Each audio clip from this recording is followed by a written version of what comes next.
We'll begin our news conference by asking our head coaches to make an opening statement about their week in North Texas, and then we will move on to questions from the floor. And again, we'll be here for approximately a half hour. Coach Drinkwitz will come to you first for an opening statement. Yeah, I just want to say our appreciation for being included in the 88th Goodyear Cotton Bowl Classic. It's been an unbelievable event. It starts first with people, and the people of the Cotton Bowl Classic have been unbelievable as far as hosting and taking care of our needs, making sure that we have everything we need to, especially on Christmas, around the holidays, for our families, our players to feel the warmth of the holidays here in Texas was really important and very appreciative to them. But now we're to the point where it's about the game, and our focus needs to increase on the game. It's a great opportunity to be in a New Year's Six, but it's really important to play well. To have 34 days off and play is a real challenge, and so our focus is to try to focus on the fundamentals, the things that are really going to matter: pre- and post-snap penalties, ball security, tackling. And so today in our Fast Friday, that's going to be an emphasis for us to try to make sure that we play a clean game. Obviously, we've got an incredibly talented opponent. They have all the makings of a championship football team. Probably the most explosive team that we've played offensively, with the combination at running back, tight end, and wide receiver. Their offensive line does an incredible job of both protection and establishing lines of scrimmage.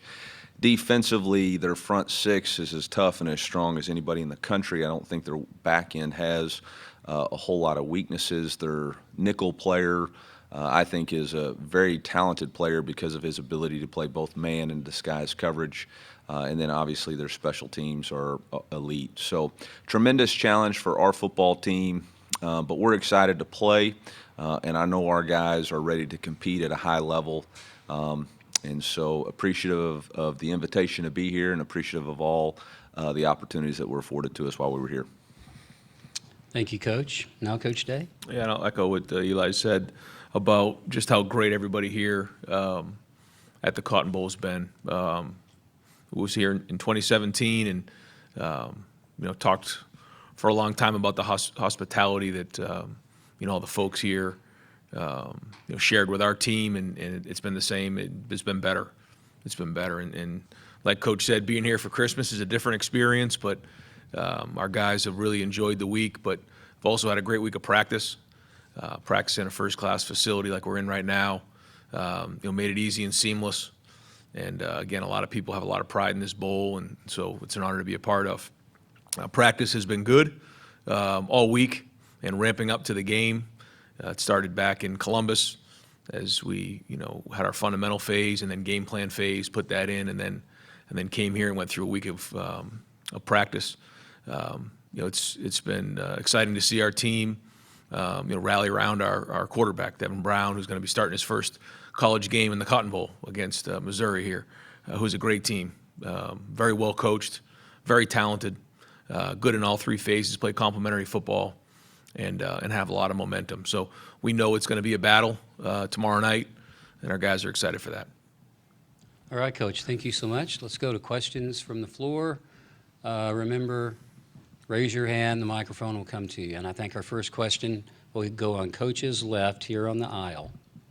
Andy Anders, 11 Warriors, is for Ryan Day. You've got a few guys in this game, Xavier Johnson, Matt Jones, and Josh Proctor, that have been with the program a really long time, have actually seen out their full collegiate eligibility with the team. Just for those guys, what's it been like to see them go through this process for their final game? And I guess what will the emotions be like afterward when they depart from the program? Yeah, we're going to petition to see if we can get some guys from 8th years and see if that's possible between COVID and medical. And these guys have been in the program a long time, and each guy has their own story.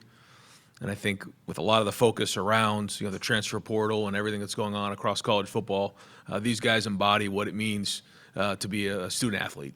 They're all going to have great NFL careers, but they've made an impact. They've left a legacy behind in their rooms.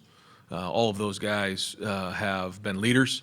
They've come up and really developed within the program and left something behind for the younger players. And that's the sign of somebody who really takes a lot of pride in where they're at.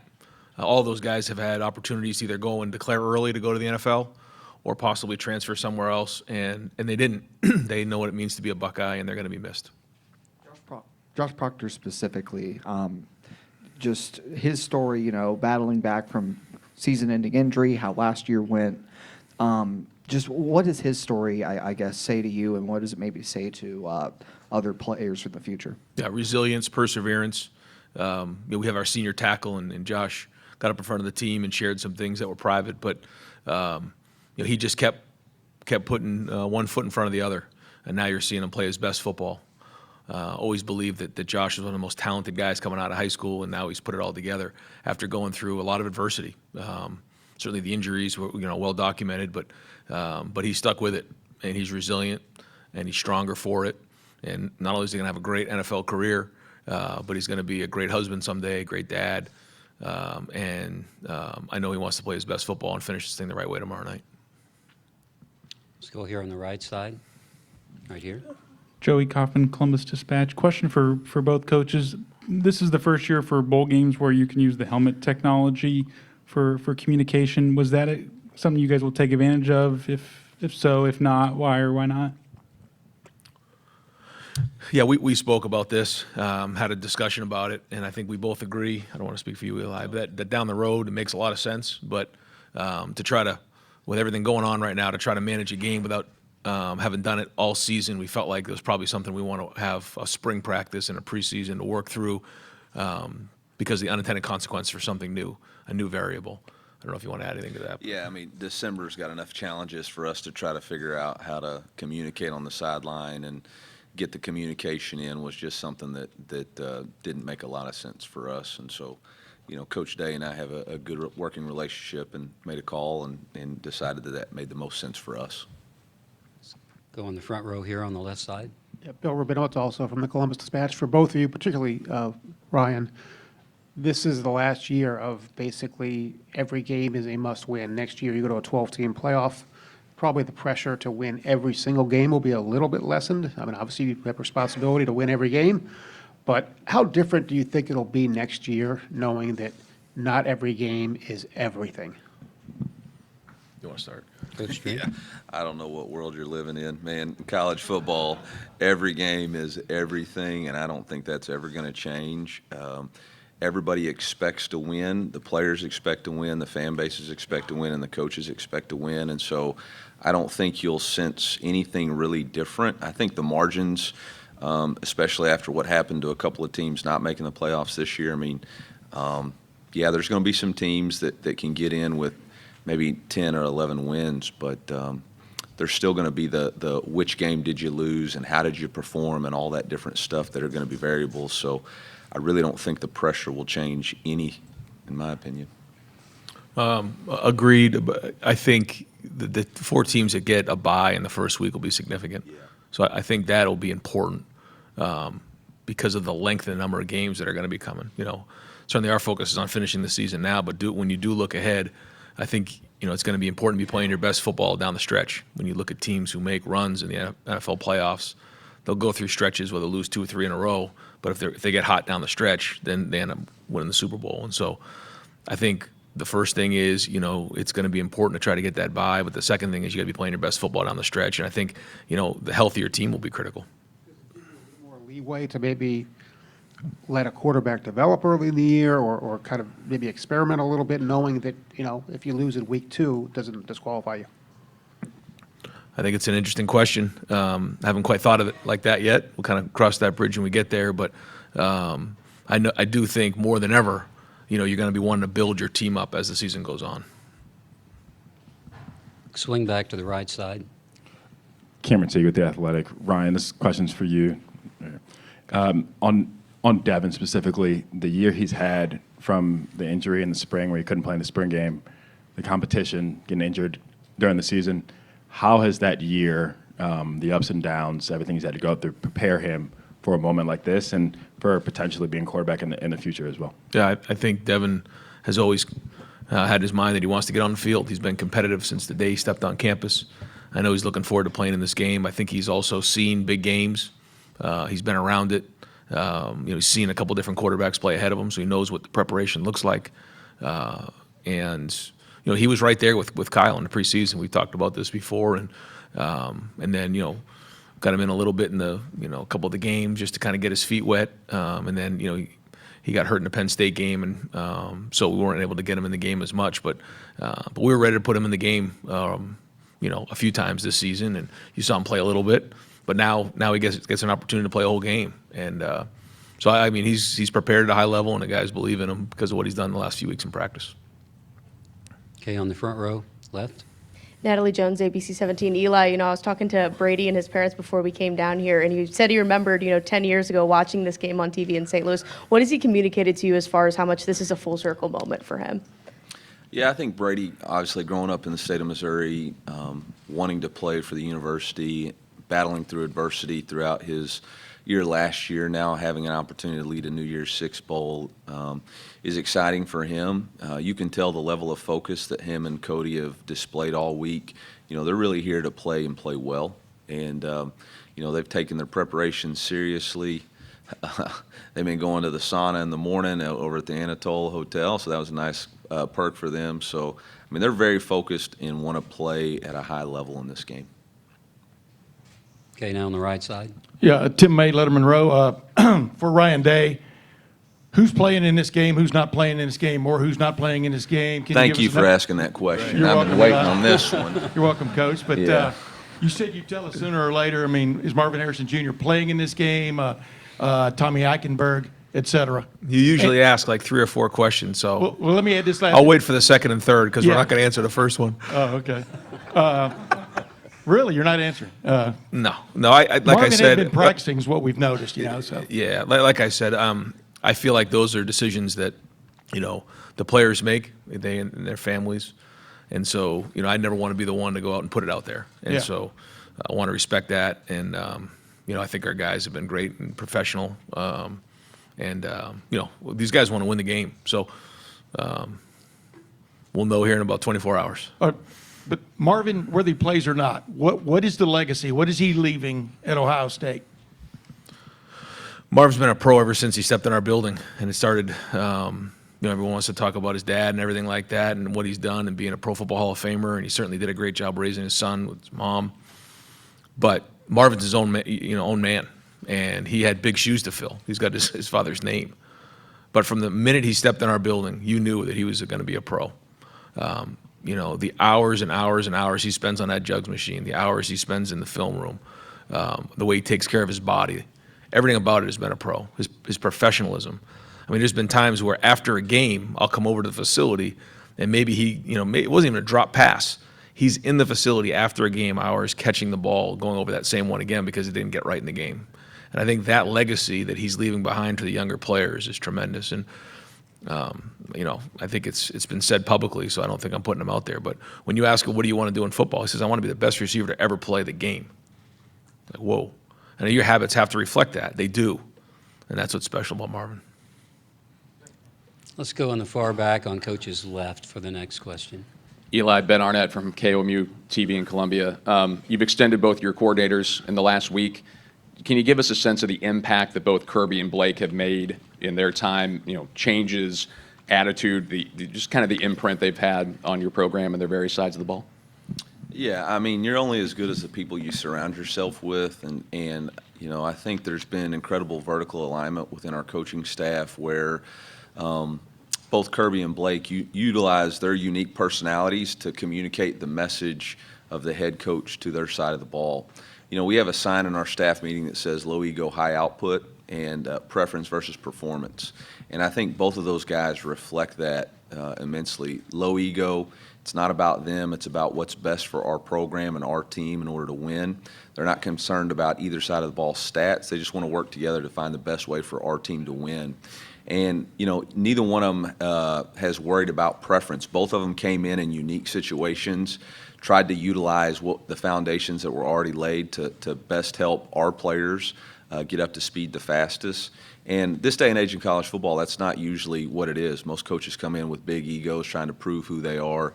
These guys came in with, hey, I just want to help us win. And very appreciative to them and their families, and very appreciative to our administration for stepping up and helping us create a place that is where they want to be. And so, we wouldn't have the season we have if it wasn't for Blake Baker and Kirby Moore and the way they've coached and related and communicated and connected to our football team. Okay, here on the second row, our first row. Joe Nugent, NBC4 Columbus for Ryan. This will be the final game for Gene Smith as the athletic director. How much credit does he deserve for what Ohio State football is today? Yeah, where do I start? I try to get a collection together to see if we can go 4 more years, but he and Sheila have decided they're going to stay strong. I've said publicly before, what he's meant to so many people, the impact he's made on so many people. Ohio State has over 1,000 athletes year in and year out, 36 sports.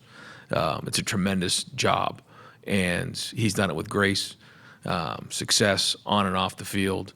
But the impact he's made on people is really what it's all. When it's all said and done, that's what this is all about. The reason you get into coaching, the reason you become an AD is to have an impact on people. He's done that. He's done that to me and my family.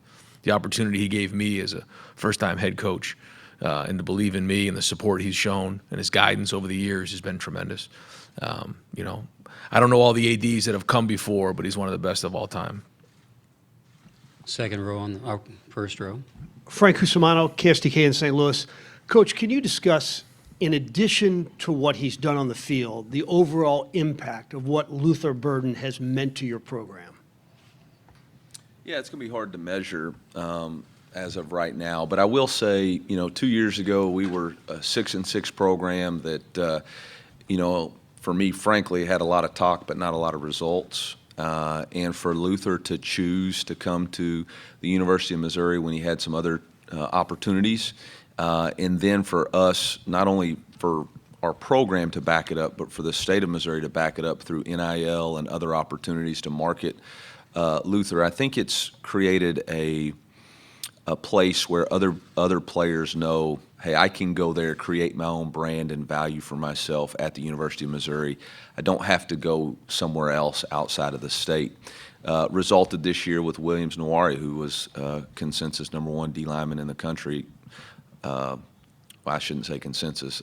In one of the 6 rankings, he was #1 in the country. But to choose to play here. We've had other players in the portal choose to come back.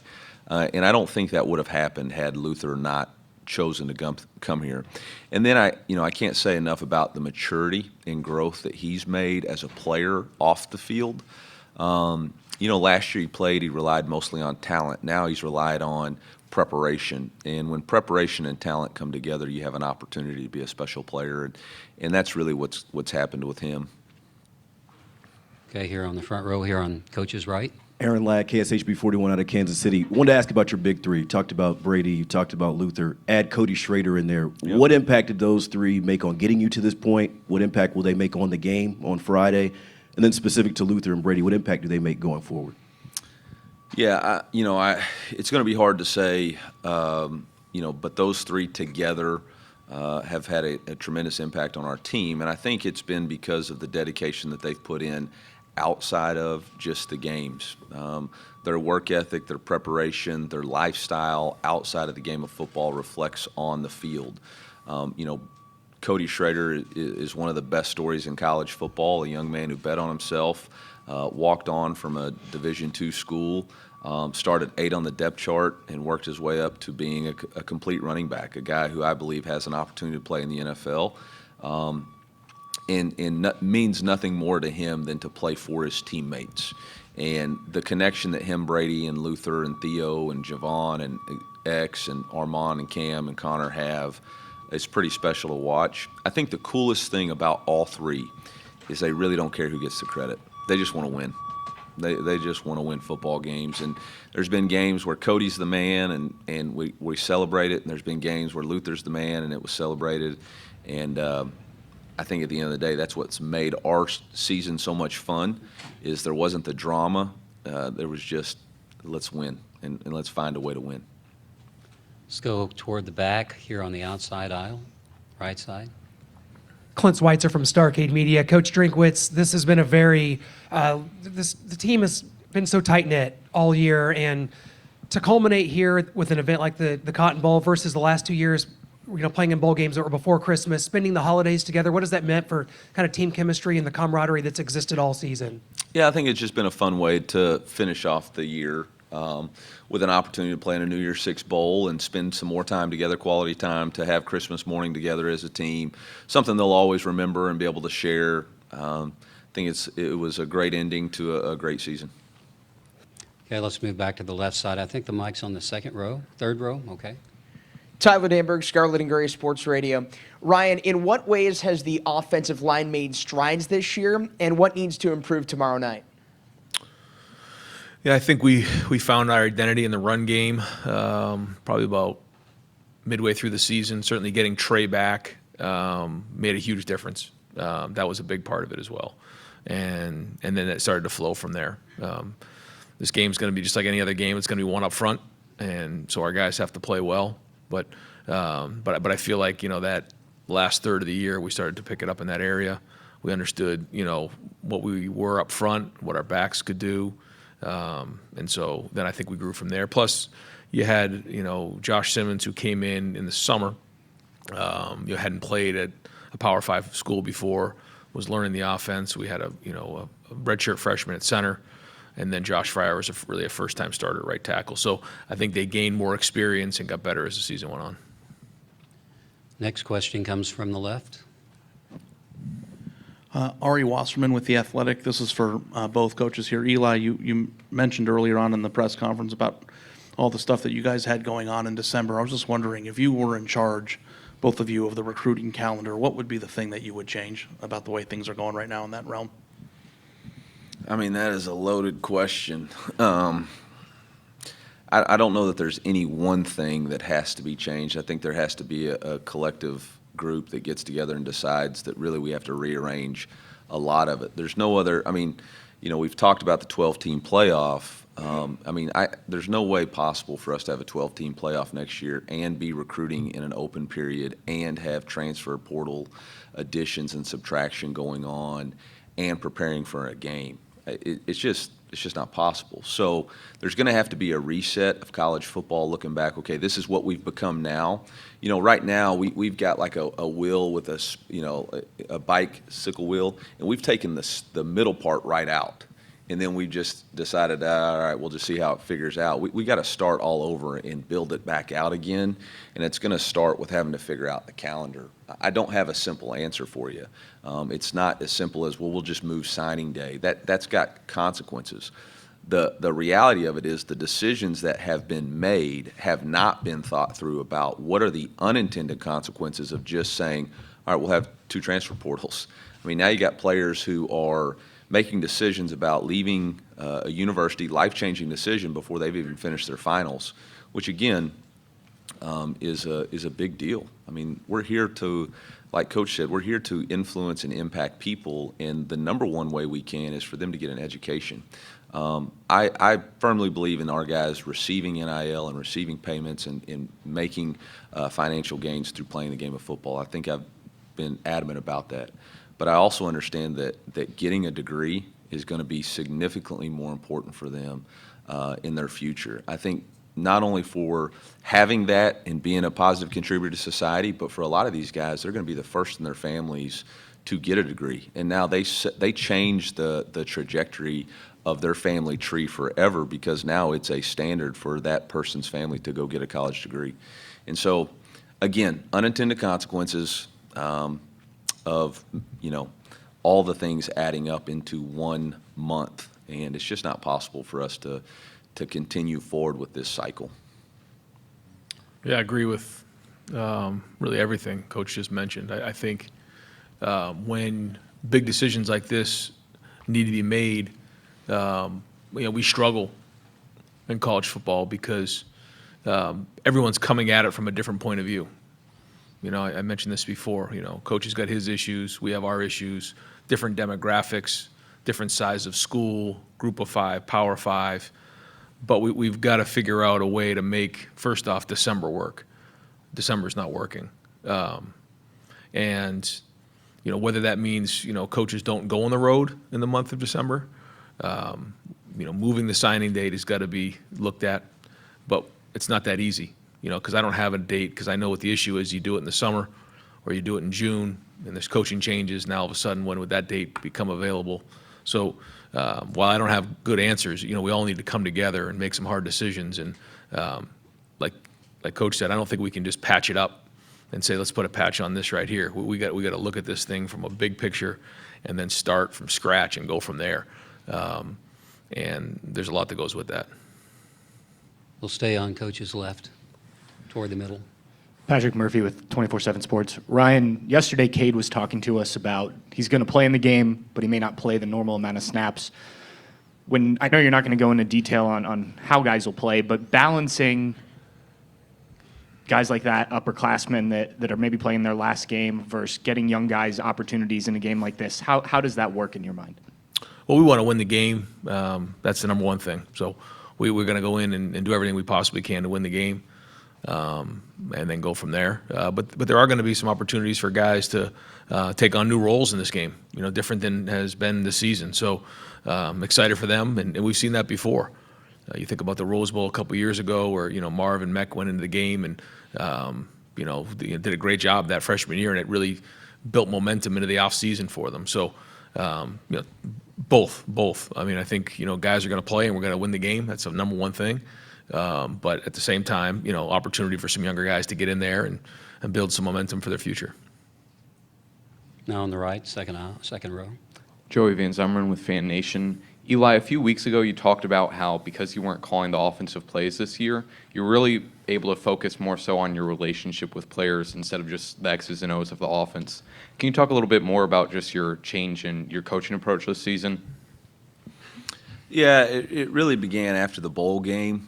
Going back to the month of December, I wasn't doing the best that I could for our football team. We have a sign in our building that says, do your job, put the team first, right? Embrace your role, put the team first. And I wasn't doing that. I wasn't embracing my role as the head coach. I was trying to hold on to my ego of being the play caller. And I needed to step back and say the job as a head coach is to build this team, empower other people to do their jobs, and really build connections amongst our players from player to player, coach to player, and from our university to, or from our team to our university and community. And it begins with investing in your guys, and I just didn't have the time that I needed to do that. And so that really became my mission. How could I support our strength and conditioning athletic performance? How could I be around our players more? How could I engage our coaches more in a real way? How could I engage our players more in a real way to create a more connected team? Football is a powerful game, and there's always elite teams, but it's really not about elite talent. It's about elite teams. Ryan alluded to it earlier, when NFL teams get on a run, it's teams that are connected. And I felt like, we needed to be more connected so that when that moment came and we broke through, we would be able to sustain it. And that kind of happened for us after the Kansas State game. It really just came down to me being more living my integrity, not just talking about it, but being about it and putting the team first, embracing my role as the head coach. Kirby Moore came in and did a phenomenal job to coach the offense, call the offense, and couldn't have had it happen any better for us. We're approaching the end of our news conference. Take maybe 2 or 3 more questions. I think the next one should come from the left on the outside aisle. Nathan Baird from Cleveland.com. Ryan, how much does Devin's performance on Friday play into what this quarterback room is going to look like next spring? Whether you're going to bring somebody else in potentially, or is that something that's decided more holistically, not just based on one game? Well, I know that everybody in this game has got an opportunity to build some momentum for next year. Devin's exactly in that situation. This is exactly what he wanted. He wanted this opportunity, and so he's taken it and run the last few weeks. And I think the guys on the team feel it. They feel his presence out there, and So this is what a great opportunity for him to do that. And we'll once the season's over, we'll kind of figure out where we're at with everything. But as of right now, I mean, he's our quarterback, and we're moving forward. And this is a great opportunity for him to go build more confidence with the guys around him as we head into next season.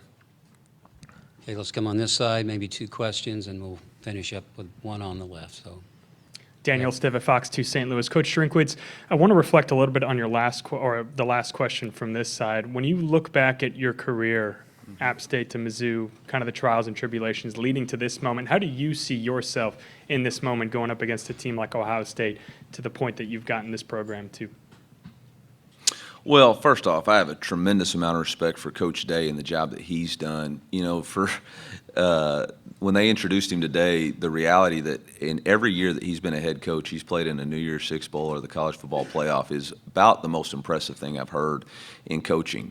When you get to the top, the win's twice as strong. And so for him to be able to sustain excellence while people just assume that happens, it's incredibly hard to do. And so, they're a blue blood for a reason, but it's not just because they have just because they're the Buckeyes. It takes strong leadership, and Coach Day has set the tone for leadership, not only in the Big Ten, but around the college football world. And so for us to have the opportunity to match up against them, we know it's a tremendous challenge, but it's one that we're ready to embrace. We play in the SEC. We know what tremendous challenges are.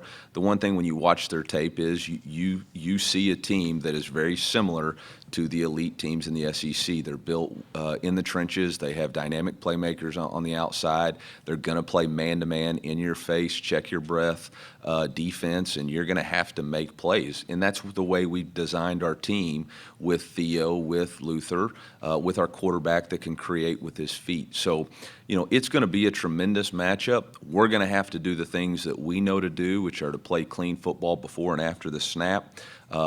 We're going to have to be great tacklers. Their running back is an elite player, and we're going to have to limit takeaways, and we got to take care of the football. So it's going to be a tremendous challenge, but we're excited for the opportunity. I mean, this is why you coach college football, to get an opportunity to play against teams like Ohio State. Okay, 2 last questions here on the right, outside aisle. Yeah, Rob Aller, Columbus Dispatch. You've both referenced the changes that have happened to college football, and more are coming, I'm sure. To look at it big picture, Chip Kelly was very vocal about what he thinks where the game should go, separating into larger divisions. Just curious what you think of his comments, where you see this sport going. Man, I'm just trying to beat Ohio State. I just listed all the issues with going against their game plan. He lives on the beach, man. I mean, he's got time to look at the waves and figure out this stuff.